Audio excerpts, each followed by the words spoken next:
Hey yo, what it div, y'all? Let's get right into it. So, yesterday on stream, I finally finished my Mageblood. And by finally finished the Mageblood, I mean I finally bought the Mageblood. I had the money before stream. It was just literally one of those things where, or I had the money in my net worth for like a day, but it was just the process of selling took actually like most of my playtime yesterday to finish the Mageblood, which the currency exchange helps, but not as much, not infinitely as much as you would think.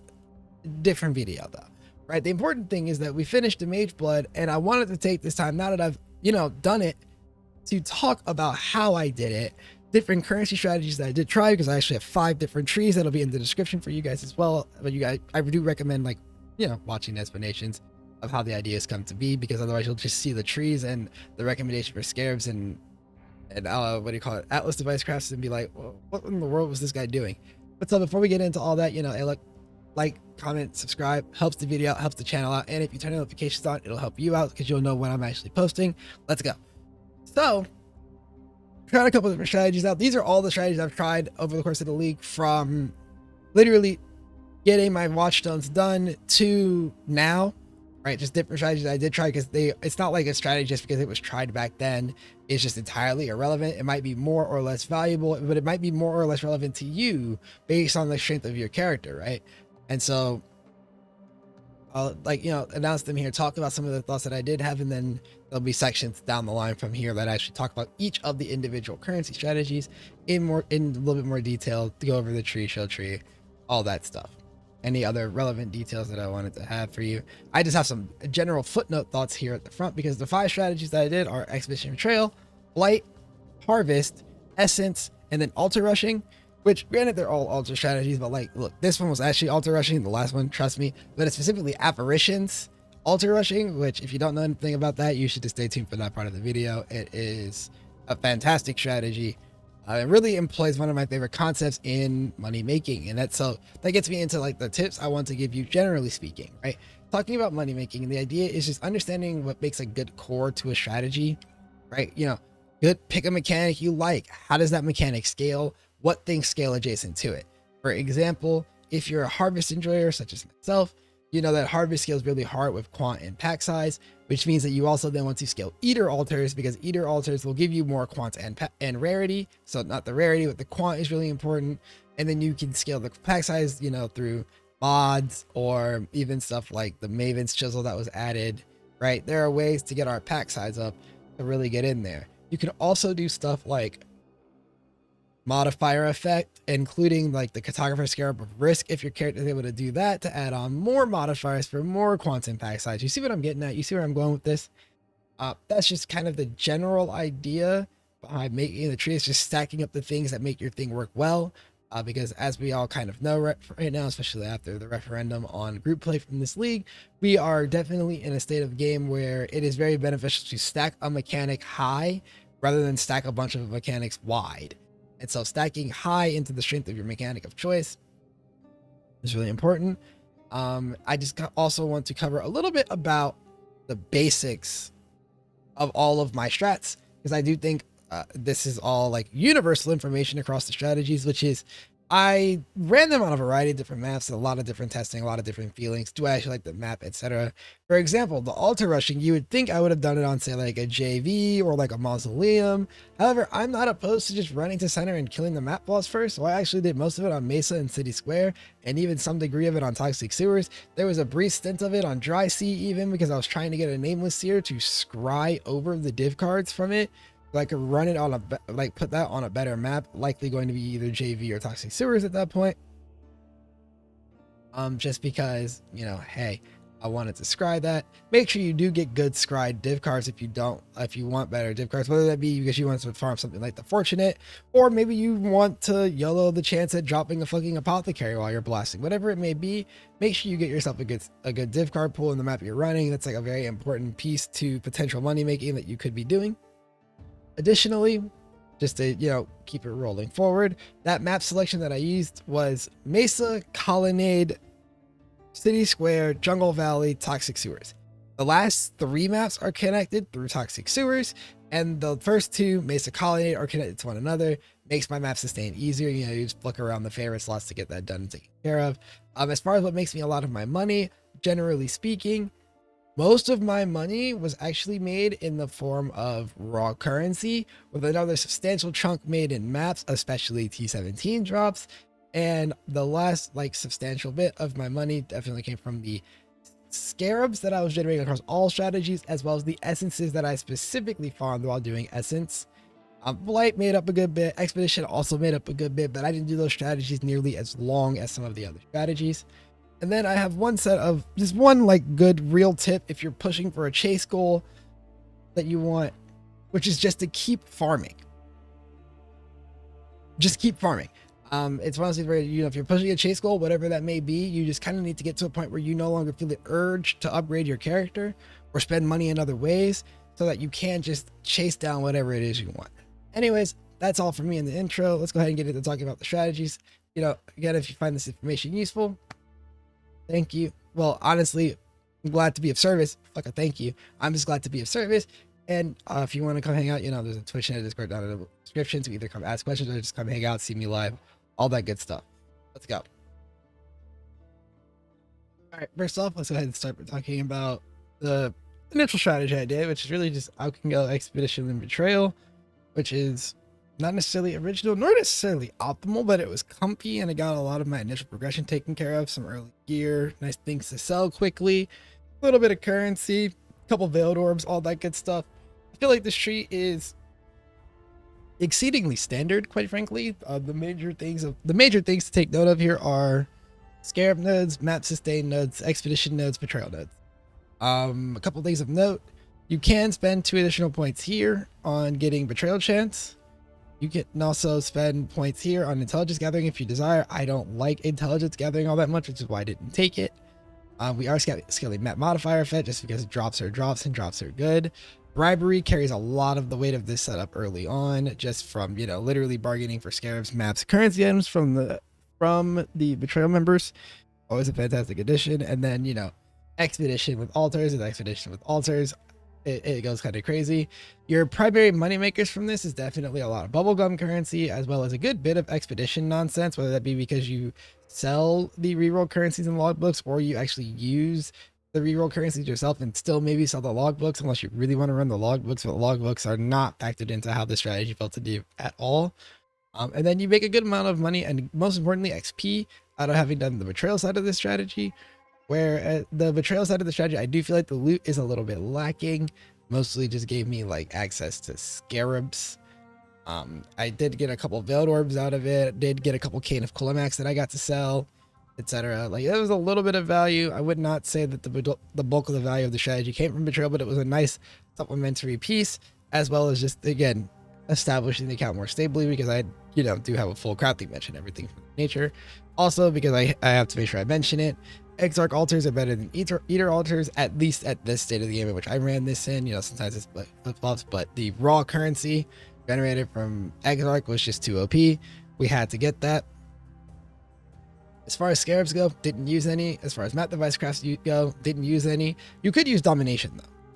You could use domination craft if you really wanted to, as well as for the scarabs, I would look at the betrayal scarab of intelligence and the expedition scarab of rune finding as like major ones to upgrade the strategy with. Also, scarab of monstrous lineage is always a good pickup, especially for things like expedition that really do scale off of pack size. I just wasn't investing that deep into this. This is literally just a quick out can go strategy to get me rolling, done usually on either Mesa, City Square, Toxic Sewers, Jungle Valley, or there's one more map, Colonnade. I did most of this on Mesa Colonnade with a little bit of it on Toxic Sewer City Square, but I found like the Toxic Sewer part didn't really work for Expedition, which is why we did Mesa Colonnade.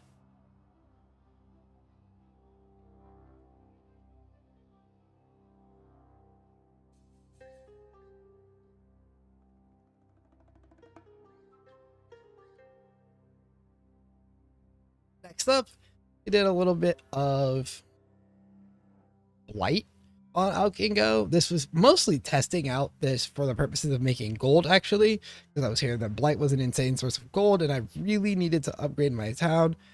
And I was like, oh, try out the Blight thing. And the Blight ended up actually making me a good amount of money just from the sheer amount of like boxes you get to open. a lot of it in oils and blighted maps especially.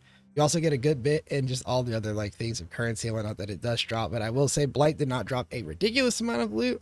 And the currency value of this strategy is heavily carried by the altar investment, like heavily carried by the altar investment. Which is why I didn't spend too much time on this, but it is worth noting it does not require any like scarabs or anything to be done. I don't really know even if the scarabs would be particularly useful. Didn't use an Atlas craft or anything. Again, this was just pure out and go. You know, just blast maps, get them done kind of quickly because the blights, even though it's a blight thanks to the node immune response, they actually do not take that long. And outside of that, it was an alright strategy, mostly again used for generating gold, and it was still positive on money obviously, but it was not absolutely insane.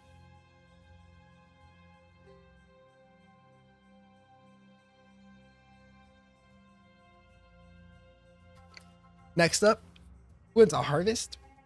This is a crop rotation harvest tree. This is a very high investment setup though, as this is set up around using the Horned Scarab of Awakening in order to get the imbued harvest craft, which gives you 50% chance for your crops to not wilt, which is okay for regular harvest, but absolutely insane for crop rotation. And so you use that in tandem with the notable here, Heart of the Grove, in order to get a total of 60% chance for the crop to not wilt, which means, you know, you get a lot of gamble on upgrade chance for your plots, and you really get to milk out the insane value. It's worth noting, if you were not interested in like playing the gambling version of the game, or you just don't like crop rotation, regular harvest does work. Although I would say regular harvest, I would recommend doing memories instead of Heart of the Grove, which is also actually something I did do. I did do a couple harvest memories just to kind of like pick some things up and just testing to see how the harvest economy felt, which at the time did not feel incredible, but I do not know current prices in terms of actually buying into these strategies, because I did them before I ended up actually selling the Life Force. But otherwise, Atlas for this strategy, stack modifier effect, stack, you know, because the big things of harvest are quant and pack size. So we get our quant and pack size heavily through modifier effect. Literally every source of modifier effect is taken on this tree. And then additionally, map sustain and pack is just good, just because map sustain is good.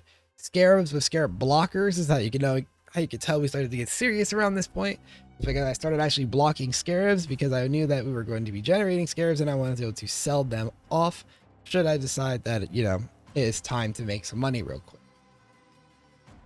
Also focusing on ambush and harbinger, because you guys can see the state of the economy currently. Ambush and harbinger scarabs are pretty reliable to drop and pretty moderately decent value. Definitely made me a lot of money this league just selling those two off. Alrighty, that would wrap up harvest though. Again, just crop rotate. By the way, if you don't know how to do crop rotation, a very quick explanation of it. There is a deeper explanation on my channel from a couple leagues ago. The rules haven't changed if you want to go learn like in detail, but the general idea is we take reduced yellow because we want to see yellow as our last plot as many times as possible. And so you click a color that there are a lot of to buff up other colors, right? So we don't want to see yellow. We want one yellow plot total. And then we just funnel everything into that yellow plot, for example, and click on yellow, get rich. Now, if the numbers,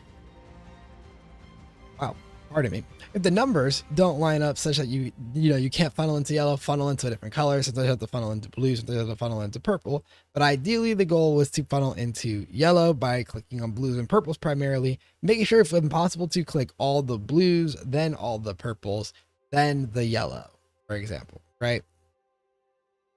Very strong strategy. Actually made me decent money, but I felt like it was too much money, too much investment for not enough payoff per map, quite frankly. And my character was not fast enough to make this like an extreme source of currency per hour, which is why we moved on from this strategy.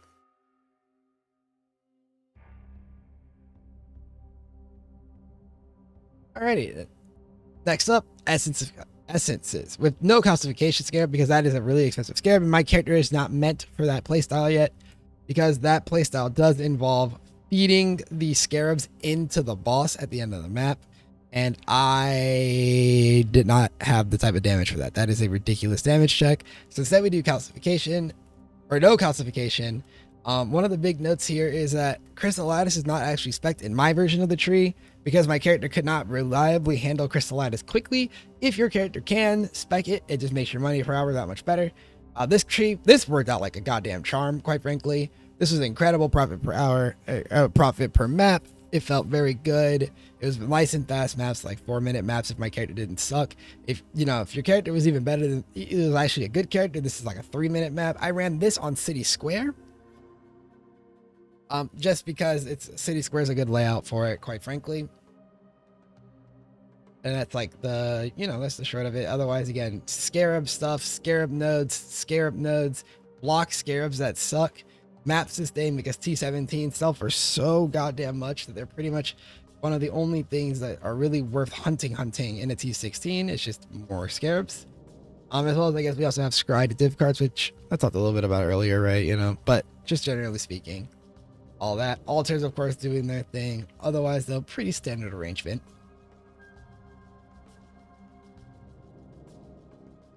All right, and as far as selling the essence stuff goes, I recommend maybe selling the corrupted essences on trade, but I would absolutely just bulk sell your tab to somebody buying high essence in like the 85 to 95% mark area on TFT or other services.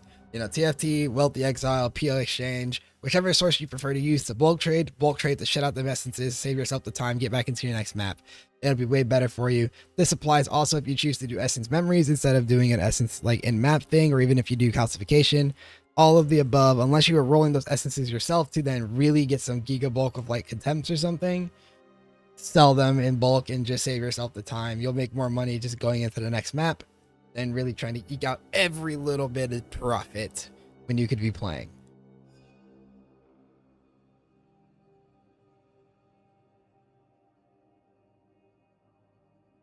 And lastly, the showstopper. This is the one that I ended up doing to finish out the remaining, like, I would say like 60 to 80 div of the Mageblood.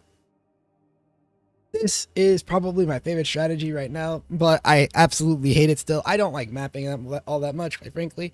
I just don't like selling, but this strategy is very, very efficient. It did exactly what I wanted it to do, which is farm money, farm it fastly. Can be run on a variety of maps, as all you really care about are altars and shrines. So the core of this strategy, because it is altar rushing, you'll notice this tree just looks like a standard altar rushing tree. I did in fact use a different scarab in here though than normal because I wanted to test out a version of this strategy, and I think it was actually a very worthwhile addition to the strategy, which is the domination scarab of apparitions. And so that's mostly what I'm going to talk about here. I don't think I need to talk too much about a generic altar rushing tree. I feel like you've seen these, or you've seen something adjacent to these, or you've accidentally stumbled across this. But I want to talk about the scarab that I used, because I found a lot of value by just putting the new highest tier bases on my filter for each influence and just dropping those in a 10C tab every time one of those dropped, as well as taking, the influence jewelry that I get, separating the amethyst rings and the special rings, of course, but like, just dropping all that in the 10C tab, I got a lot of additional value from my shrines, literally just plopping those influence items into my stash. But my bad, I didn't explain that. You might be thinking, what in the hell do you mean influence items? That's right. Domination Scarab of Apparitions provides ghosts. Or not ghosts. It's the ghosts of the conquerors, like the little, like the floating body ones that you get like in the apparition effects, or that you used to see spawning in your maps. And they will give you a buff that gives items that are dropped while you're buffed by them a chance to be influenced instead with their influence. And so you can drop a variety of items with influence all the time. There's several, like, even if you have both of them together, you actually can drop different influences off the same monster. There's a couple times that it happened where a monster would drop both a warlord and a hunter item, but obviously not a warlord and hunter item. There were no double influence items, unfortunately. But that turned out to be a really strong addition to the strategy, and it let me shortcut the cost a little bit on Dom Scarabs, while making a ton of money in a way that the regular Dom Scarab was not able to make. I also tried out the Scarab of Evolving in this strategy. Very funny Scarab. I don't know if it's actually that good or anything, but watching a monster die and then respawn was pretty funny. And otherwise, I mean, this is a pretty standard strategy. And that kind of like wraps it up for me. This is the last thing that I did. This is how I got to the end before it then was just literally a day of selling. And obviously I didn't include things like how I did my town and whatnot, because the town I think only made up for about 15 to 20 of my divines, not including other like currency stuff that I did sell and whatnot, which I'm going to be covering how I did the town in another video, just because I want to, now that I've had a couple days, I've had like 2 or 3 days with my fully maxed out town, I want to I wanted to take some time and like compile information to give you recommendations on what you could be doing with your town, different types of setups for different types of farming, as well as, you know, how to sustain whatever type of farming town. But for this video, it was just to talk about the atlas trees that I used and the baseline strategies that were in play. Thank you guys for watching. If you found this helpful at all, liking, subscribing, all that, it really helps out. It just gets the message out there to more people. Thank you guys for watching. I'll see you in the next one. Peace.